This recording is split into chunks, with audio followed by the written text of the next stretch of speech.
want to go through the stats on the Dad's Hat stuff, or do you want to talk about the fact that they're local? Do you just want me to do the whole thing? Could you please? It's really hard. Some of that stuff is hard for me to speak. Saying the word MASH right now, very hard. Mash.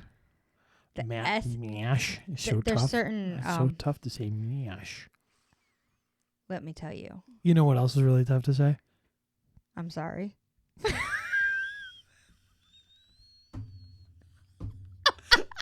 Oh, that was really good. That was really good. No, I was going to say pillow and milk.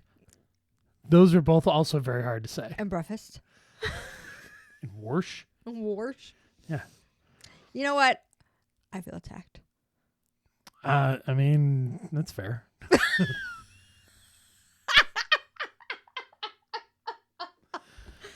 Man. Our loving relationship. That's right. Welcome to A Spirited Life. I'm Mark. I'm Christine. And this week we're going to be talking about something a little different again. We're going to be talking more on the spirited life side of things, of getting out and doing stuff. Specifically, we're going to talk about gardening. And gardening is a hobby, how you got into it, and why. That's a good question. We'll also be talking about our whiskey of the week, which I link to gardening and all things outdoorsy and what filled our spirit.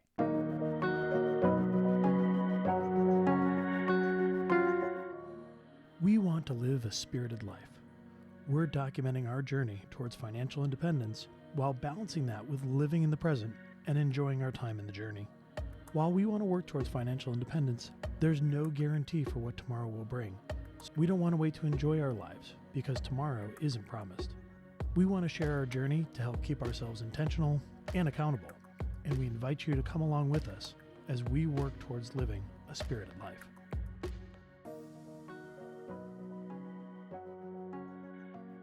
The whiskey that we selected this week comes to us from Mountain Laurel Spirits, and it's Dad's Hat Rye. This is their base offering. It's a 90 proof. And the reason why we selected this, because we're going to be talking about gardening, this is a Pennsylvania rye, which traditionally are pretty herbaceous, pretty vegetal in terms of the nose and the palate and the experience that you get overall. This is their 90 proof offering. They have a couple other offerings that they produce, but this is the one that we have available. It is a Pennsylvania rye that they developed over 2 years in terms of developing the mash bill. And the mash bill is 80% rye, 15% barley, and 5% rye malt. And one of the things that's interesting about this is that they do try to locally source the grains. And so they do have farms that are in the area around their distillery that are growing the rye for them. And then they're bringing that in, they're processing it. So they're trying to do grain to glass as much as they can in that local area. So taking a look, this is a bit lighter in color. That's not surprising, given the fact that it's young. It is pretty young. The age statement on the side of the bottle says that it's aged for a minimum of 8 months in new oak quarter cask barrels, at least for this particular bottle. Their other offerings may be a little bit older. I think I saw that they have a straight rye, which means that would be aged at least for a little bit longer. But yeah, this is much closer to like a honey color. Mm-hmm. I get a corn color in my mind. Corn with some butter on it. Yeah, I could definitely see that. If we get it in on the nose, definitely get some of those baking spices, get some of that mint. Get the rye, get that like that. It's not wheat, but it's like that. To me, it's like that dry grass hay smell. Mm-hmm. Maybe almost a little bit of a menthol type note. Mm-hmm. Really quite a lovely nose, and this would be a great summer rye, a great summer whiskey because it's lighter, it's brighter, it's got a certain freshness to it. That's funny though because I think of it related more to a fall. Really? Okay. Yeah, and I think it's because it has that heavy vegetal side to it. Okay. Yeah, I usually like the deeper, spicier ones that have like a lot of the darker notes. See, I put those as winter. Oh, okay. I think of those as both fall and winter. But hey, this reminds me of like early autumn, like when things are changing and it's still, I guess true, it's still a little warm out, but yeah, it's still like the leaves are falling, the hay is being hayed. Yeah. Overall, I'm thinking of this as compared to maybe picking up like a heavy oak bourbon or something along those lines where probably not looking for that depth of flavor, where this is, again, a little bit lighter, a little bit brighter, and has a little bit of that herbaceousness. All right. Cheers. Right, cheers. Definitely get that. Menthol minty. Menthol, minty. It kind of, the smell and the taste remind me a little bit of when I used to mow the lawn before we had it redone, because we used to have patches of mint Yeah. in the back of the yard. And when you would mow over those, like just the whole yard would become fragrant and you could taste it in your mouth. I think that's where I'm getting it too, because I'm getting like the older cut grass, not fresh cut grass, but the older cut grass, the mint. It's got like a mineraliness to it that I don't usually get in some rye. I could see a little bit of that mineral note, especially on the mid to late palate. Mm-hmm. Not a super long finish, but not terribly surprising at 90 proof and with such a young age. It kind of vanishes from the palate a little bit, and then the spice kicks back in a little bit at the end there. I guess I could see why you could think of it as a summer rye with that quick rye flavor, but then that minty methanol, like whoosh of freshness. Yeah. Also getting just a little hint of lemon. Okay. Just a little bit of citrus, and it is on like the lemon side of things as opposed to like where, with Jim Beam often you might get like orange citrus. Yeah. No. This is definitely closer to like a lemon citrus. Yep. Again, not off-putting, No. not sour or anything along those lines, but just I think it goes along the lines with that brightness and that freshness that I kind of get from it. This is one of my go-to when I want like one of the what I call rye ryes, where it has that vegetal, methanol, minty, minerally note to it. Yeah, I think that overall it's a really good example of when people say vegetal rye. This is a good example of a good vegetal herbaceous rye. It is definitely on the front of how it presents. Yeah, not very viscous. And not terribly surprising that it's not super viscous or anything, given the age and given the proof on it. It's really good for what you get. Oh, absolutely. It is as I would expect it to be. We'll put it that way. For a 90 proof Pennsylvania rye, it's about the experience I would expect. Yep. So very enjoyable. Looking forward to having this sitting out on the patio as things start to warm up as we get outside. And as things start to warm up, we're definitely going to have to look into our topic for today, which is on gardening. And let's get into talking about a little bit about gardening. So gardening, it's not really something you would think that we would have as a topic based on our previous episodes. Yeah. But it is something that certainly helps with, and is something that is a part of living a spirited life for us. And so do you want to talk a little bit about why you have gardening as a hobby, what it does for you? Gardening as a hobby really helps fill my spirit. It helps me relieve stress. I love being outside. I love being dirty, walk around barefoot, getting my hands in the dirt. I love eating fresh stuff right out of the garden. It tastes 1,000 times better than store-bought. Plus, it's something that I did. Like, I grew this. Yay. Yeah, there's a certain sense of accomplishment that you can get from putting in some time and effort and helping do some nurturing of the plants, and even being able to select some of the things that you're choosing to grow. And that helps shape, eating healthier and having tasty food and those types of things. So I can definitely see how that would connect with that sense of accomplishment and filling your spirit that way. How long have we been doing this for now?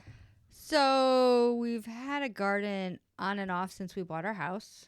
In previous episodes, I'm a serial trier and a serial quitter. So I've tried and quit. But lately, going into this year, this will be our third year in a row of actually having a garden. Yeah. So I remember the first go around when we first started to put together the garden, we did a ground plot basically, and it was just 8x8, I think is what it was, and we just added some dirt in there and picked a few plants up from Lowe's. Yep. And planted them and took care of them, and Yep. we had some delicious veggies. Yeah, that was a beginning where I just tend to jump right in without baby stepping and prepping myself. So we just jumped right in and went. Yeah. And we actually had a pretty good yield that first year, if I remember right. We had some really nice peppers that grew. The tomato plants did really well. Mm-hmm. We did strawberries that year, and I think we didn't know anything about like getting strawberries going or things like that. And we got 0 strawberries the first year. Correct. But that's normal. Yes. We found that out after the fact. Yeah. Again, this goes with I don't research. I just jump. And I learn as I go. So that was a very big learning experience because it was a little disappointing until the next year. Where all of a sudden we had so many strawberries. So many strawberries that covered a quarter of the garden? Oh, yeah. We had more strawberries than we knew what to do with. Yeah, because that second year we extended the garden and we made it 8 by 16. And then the strawberries took over a quarter of the garden at the one end, which was great because if you like strawberries, we had plenty. But I think at that point, that's maybe where it became a little bit overwhelming. Yeah, the strawberries started taking over the tomato spot. I just started getting overwhelmed with all the stuff going on. So then, I quit. Yeah. And so at that point, we decided to tear the garden out and took a break from it for a little while. Yep. And then something triggered where you decided that you wanted to do it again. I think it's one of those things where I always think it's something that I always want to do. Like it goes back to I was raised, my grandparents had gardens. Like it was something that was always part of my life growing up. And it's something that I always wish like, I would love to be able to provide a lot of my own food. One, because it's super tasty. Two, because I become reliant less on others if I could provide for myself. So I think it's one of those like in my fantasy, I could have this lot and have this garden and have all these extra vegetables and fruits and like just eat from my backyard. So I think that's what keeps me going and keep trying every time. Like we go for a few years, I get annoyed, I quit, and I come back around. I think it's that nostalgia and then that drive to like just want to be self-sufficient. Yeah. You are taking a little bit of a different tact this go around. Can you talk about how your approach differed from the first go when we had the first plot that was in the ground and things like that, as opposed to how you decided you wanted to approach it this next go? So this recent go is different because it's a little more controlled. Okay, tell me more about what that means. When we originally started, it was our 8x8 or 8x16 in the ground. And we just threw all sorts of plants in. Kind of got overwhelmed between how many plants, spacing of plants, weeding of plants, animals, all sorts of things going on. So this time we started a little more controlled. So we have a raised bed that we made, which is, what's the dimensions of the raised bed? So that is 3 foot by 6 foot is the raised bed that we built. And that's like 3 foot off the ground. So it's not even just a raised bed that's on the ground. It's more of a raised bed. Like you don't even have to bend over to weed. Yeah. So having that raised bed and just what we put into it, the dirt, the plants, cut back on my weeding and having to figure out what was actually a plant that I needed to keep and something that I needed to weed, which made it a little more controlled and less stressful for me to manage. And then also keeping it in a smaller confined area kept me from getting overwhelmed. Yeah. I remember when we were talking about your approach for that and essentially saying, hey, I think I know what happened in terms of there was so much space and I didn't know how to address it.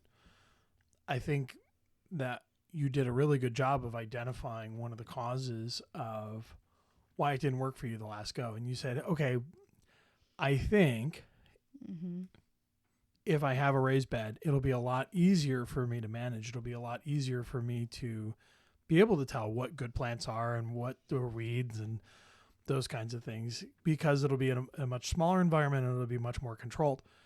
And then we started looking into what it would take to build a raised bed. And we did a little bit of research. We looked at some videos that were out there and then figured out how we were going to go about building it, ordered up some lumber, and then we put it together. Yeah. And that actually, I think having that as a way of getting started also made us a little bit more invested. Well, yeah.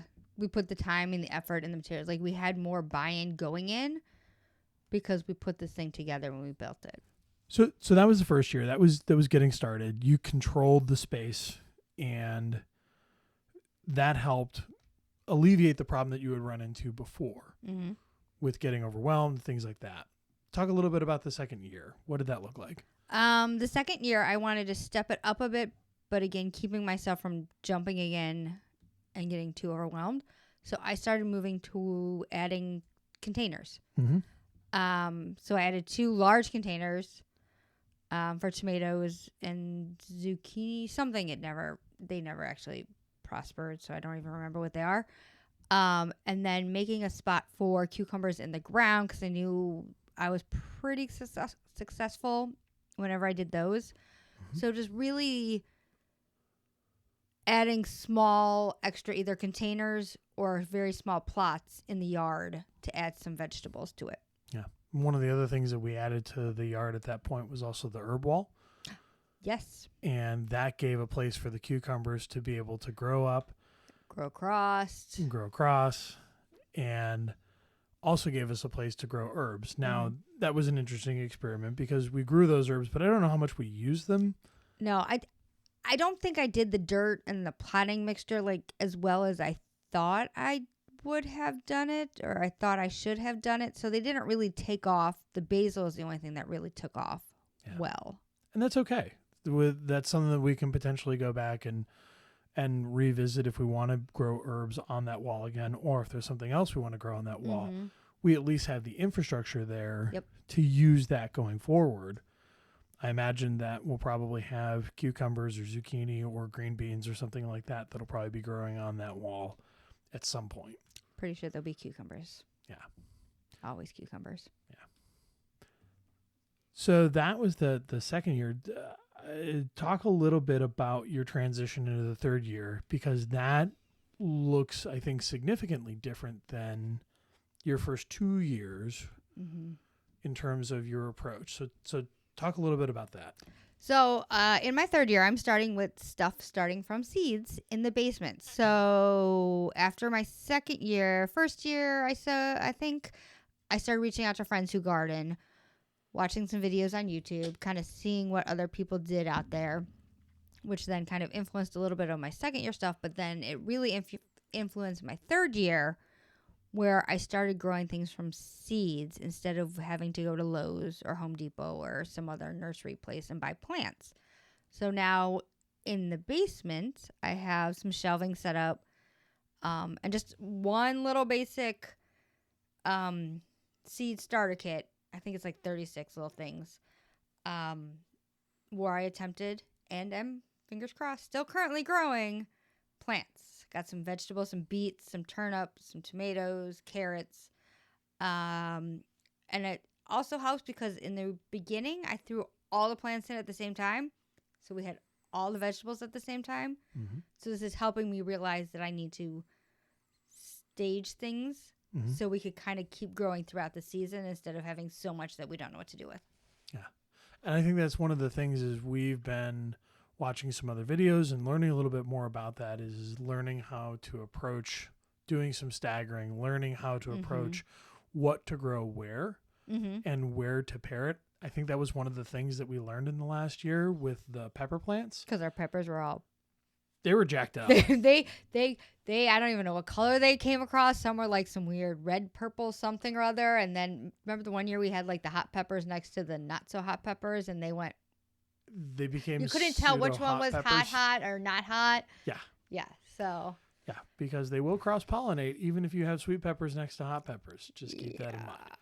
But yeah, that there's definitely been some things that we've been learning about how to place the plants, where to put them, how to grow them where it makes sense in terms of either in the raised bed, in the pots, or potentially even in the ground. Mm-hmm. And I think that that's been shaping your opinions about what you're going to be putting in each one of those places. And it's potentially going to look a little bit different this year too, in addition to starting with your own seeds. Yeah, and that I learned with the tomatoes, because I've done tomatoes in the ground and they've done wonderfully. I put tomatoes in the raised bed, and I don't know if I put things too close next to them, or if the dirt wasn't deep enough, or if the dirt wasn't nutrient rich enough for the tomato plants. But they didn't do as well as tomato plants have done in the past. So this year I'm kind of weighing whether I put tomato plants in containers where then I control the depth of the soil and put gravel down below to help the water, or just put them back in the ground where I know I've had success. But then I have to figure out where I'm going to put them. Anything else that's different about your approach going into year 3, things that you've learned from the last couple of years that you're applying to this year? I think a big difference is me. I think I'm in a different stage where I'm more mindful and intentional as to what I do. I've often called myself a spiral of spaz. I just go and I don't put much thought, and I'm like the Tasmanian devil across things, and I just like go, and then whatever happens, and then whatever. But I think recently I've been trying to slow myself down, trying to be more mindful, trying to plan more, and put more intention into what I'm doing instead of just running across the world like the Tasmanian devil. So I think that's part of it. And then I think it also adds to, I'm really working on making the backyard being the outdoor paradise vacation type area I would love to have. Mm-hmm. You want to create a space that is your own personal oasis, so that your home is that relaxing space. And a part of that is giving you a space to be able to get your hands in the dirt and be able to spend some time with your plants and just eat my plants right off the thing. But I've also learned too is, so last summer, like I was in a job that was a little more stressful, and I would just come home, even if it was late at night, and I would walk around barefoot because that's just what I do in the spring, summer, and early fall. And I would just touch the plants and look, just see what they're doing. And I realized how much of a stress reliever that was, that I just kind of wanted to foster creating an environment where that would be just my release from everyday stresses. Yeah. And you're not talking about doing anything crazy in terms of shaping the environment. It has been little things that you've been doing step by step to, add on these couple of pots. This year we're going to add on an herb wall. This next year, hey, we're going to start growing some of the plants inside, and we're going to arrange some of those things. And you've also added a few plants from the arboretum. Yes. Yeah. So the blueberry bush that I added, because, who doesn't want fresh blueberries? But our Holden Arboretum, our local arboretum, has plant sales for their members. We happen to be members. So I went, hey, what can I do to my backyard? And they had this great pollinator sale. It was like this ridiculous amount of plants for like a ridiculous amount of cheap money. So I went and bought those, and we put them in the backyard. I waiting to see what happens this year, because we planted them in the fall, because they were the fall plants. Yep. So they should be popping up this year. So I should really be seeing what happens. It's supposed to bring like the butterflies and the hummingbirds and all the. It's supposed to help bees, but also all the other pollinators other than bees, and kind of see what oasis I can make in the backyard. Yeah. And all of that, in terms of thinking about trying to bring the pollinators in, not only is going to help the ecosystem in the backyard, help those plants that you brought in, but also help with your crops and your gardening to make sure that they're pollinated properly and make sure that they're growing properly, and really build that oasis step by step over time that you're looking to, that you can enjoy and say, I put this together and I've helped grow and nurture this in the way that is meaningful to me. The overtime part I need to remind, because it needs to be done. It needs to be done right now. So it's like, as I'm looking in the backyard now, and it's February, so there's not much going on, but it's been nice. And I'm just like, ooh, I need to do something. I'm like, nope, let nature grow. Let's see what happens. You know, the plants that you put in the ground, they're supposed to do this, this, and this. Let it go. Let's see what happens. Add your little things as you go. I think that's actually why I started with the seeds in the ground, or the seeds in the basement, because I was itching to do something outside. Mm-hmm. And when I was reminding myself, wait to see what happens, until it's not fully ready to do that because it could snow all the way up into May. So I just started the plants inside. Yeah. And that's a good step. Again, continuing to build into the hobby, give you the ability to be able to do something that extends the amount of time that you get to spend doing that hobby. Mm-hmm. And it's not going to get ruined potentially by like early weather or something along those lines, in terms of like a snowstorm that will come in April or something along those lines. It's happened. Yeah, and as a part of setting up your space in the basement, one of the things that we did is we took a little time to build you a little bit of a table. Yes, you did. And that was an adventure in and of itself. We were able to do that for pretty minimal money. I want to say it was maybe like $25 or $30. We already had the 2x4s to basically create the structure to go around, and we already had the plywood to go on top. So we just had to cut the legs to the right size and then take the time to screw everything together, which was probably the hardest part. Oh my gosh, that old wood. You'd think it was old wood, like, oh, it'll go in easy. No, this stuff was solid. Yeah, it was one of the things where I think it was more the screws that we used. I have a feeling if we would have used a different set of screws, that we probably would have had less issues. I really think it was the quality of those screws, because for those of you who know, if you have bad screws, they strip out really easily. And these were just some screws that we had that were left over from a previous project. And I was just trying to use them up, and probably would have been better just to use some of the decking screws that I had instead, because those would have screwed in a lot easier and overall would have just driven much better. But we got it done, and now you have a table. Yes, I use it often. Yeah, and so it's fun for you to have that.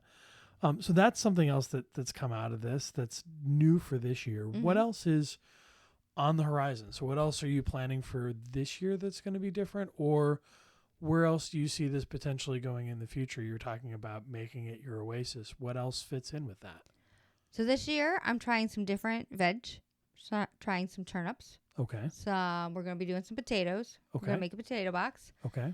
We're going to do that, right?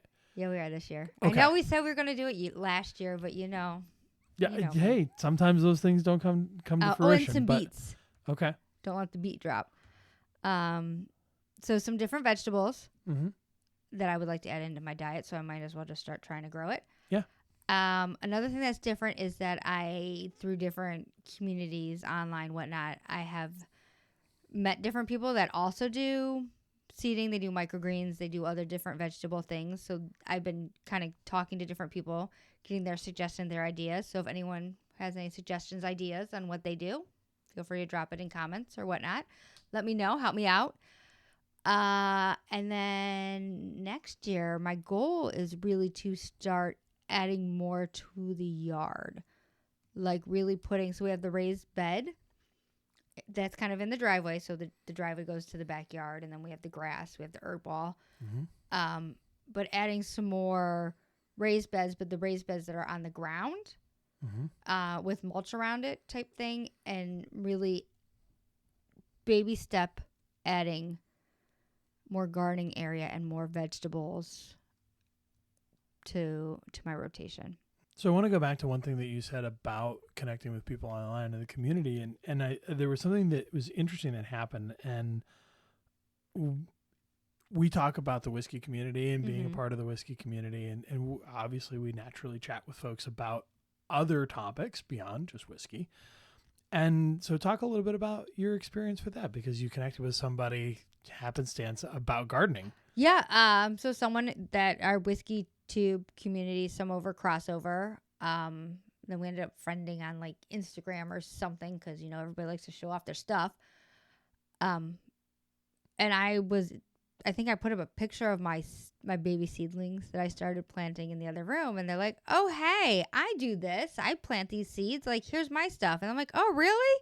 So we ended up in this conversation about seeds, and like they're currently doing microgreens and sprouts and all sorts of stuff. And so through Instagram messaging, they'd be like, "Oh, here's a picture of my setup. Like, here's what I do." And I'm like, "Oh." And then if you have, do you have any questions? I'm like, "Oh, they're like, "Oh, we have this extra like blog that we do about seeding and growing." And I'm like, "Okay." So I went over there and saw what they're doing there, and that led to a conversation about growing and seeds and all sorts of different things.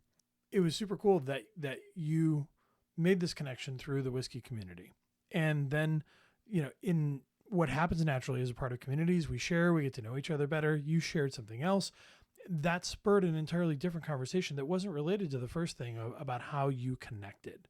And so it was really cool to see that community coming together to connect beyond just the initial topic and share a little bit more socially and talk a little bit more about each other and connect with each other in different ways beyond the way that you had originally connected. That was super cool. Yeah, it's really interesting to see how one thing brings people together. It's kind of that catalyst for everyone kind of meeting up to come together with the same kind of general hobby or topic. And then in that, reaching out, just having conversations and learning more and finding out different avenues that you have things in familiar with other people and kind of seeing where that could grow in different areas. Yeah. It's amazing just to see how things can grow and change over time as we connect with each other that way. It's almost like a garden. You plant the seeds and it grows into beautiful bounties. Every week we like to take a moment to reflect back on the week, and we like to talk about what filled our spirit this week. Christine, what filled your spirit this week?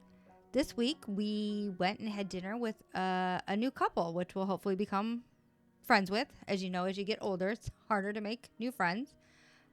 We met this couple you met them through video gaming, and then tiptoed into bourbon. His wife reached out because she wanted to get him a special bourbon for Christmas. Yep. And as a thank you, they invited us over for dinner, and I had a blast playing games and seeing how much we actually had in common. Yeah, it was great because she reached out because she needed a little bit of help. She wasn't sure exactly what to get him or how to do the shopping. And so we talked through it a little bit. I went over to the store with her. We talked through some options and she selected something and she said, "Hey, we want to be able to say thank you for that," and invited us over for dinner, which was great. And hopefully the beginning of a beautiful friendship. So yeah. Love it. How about your week? Yeah. So what filled my spirit this week was something really simple. I was really worried about Amos, which is our dog. He's had a limp that he's had off and on for a couple weeks now. And so he had it for a couple days and then it seemed to go away and then it seemed to come back and was just getting on the verge of calling the vet and taking him to the vet and saying, "Hey, we really need to get this looked at." But then I went and I spent some time with him, laid down, we had some snuggles and some cuddles. And maybe that's all he needed because the next day he was back up, no limping or anything like that. So I'm going to attribute it to that because I did that the next night as well. And I said, all right, that seemed to work. I'm going to give you some more snuggles and some more cuddles and some more lap time. So he got more snuggles, cuddles, and lap time. And he, again, still didn't have a limp. So I'm going to suggest you do that every night so he has no more limp. I think that's probably a great idea. Thank you. He probably thinks it's a great idea, too. I appreciate that. Yeah, he does, too. And that wraps up everything we have to talk about this week. What's on deck for next?